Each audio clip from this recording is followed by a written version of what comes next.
ഇവിടുത്തെ കുഴി അങ്ങനെ ഉണ്ടാക്കിയല്ലേ? ഇവിടുത്തെ കുഴി അങ്ങനെ ഉണ്ടാക്കി വിഷയം വെച്ചിട്ട് കറക്റ്റ് ആയിട്ട് കിട്ടൂല്ലേ? എങ്ങനെ അതിന്റെ പരിപാടി ഏട്ടാ? ഒരു കൈന്റെ പരിപാടി തന്നെ, കൈ ചക്രം തിരിച്ചിട്ടുള്ള മറ്റേ കറണ്ട് ഒന്നും വേണ്ട, കറക്റ്റ് റൗണ്ടിൽ കിട്ടൂല്ലേ?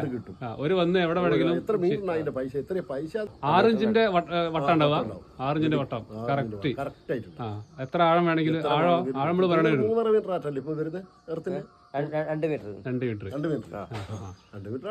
2 മീറ്ററിൽ അപ്പൊ ഇവിടുത്തെ കുഴി അങ്ങനെയാണ് കുഴിച്ചിട്ടുള്ളത്. ഇപ്പൊ തൽക്കാലം അവിടെ മൂടിയിട്ടാണല്ലോ, മുകളിൽ വെച്ചിട്ട് അങ്ങോട്ട് തുറന്നെടുക്കാൻ പറ്റും, വണ്ടി പോകാൻ വേണ്ടി. ഇങ്ങനത്തെ പരിപാടിയൊന്നും ഇത്ര വലുതൊന്നും വേണ്ട. ഇതിട്ട് ഇതിപ്പോ കരിയല്ലെന്ന് പറഞ്ഞാൽ ബാക്കി മണലും മറ്റേ കുറച്ച് ആവശ്യത്തിനുള്ള കാര്യം മതി അല്ലേ? 6 ഇഞ്ചാ. മറ്റേ കോൽക്കിണർ ഒഴിക്കണം അതന്നെ സംഭവം. പക്ഷേ കരണ്ട് വേണ്ട, പിന്നെ ഫുൾ കൈമേലുണ്ടാവും. കൈമേല പരിപാടി.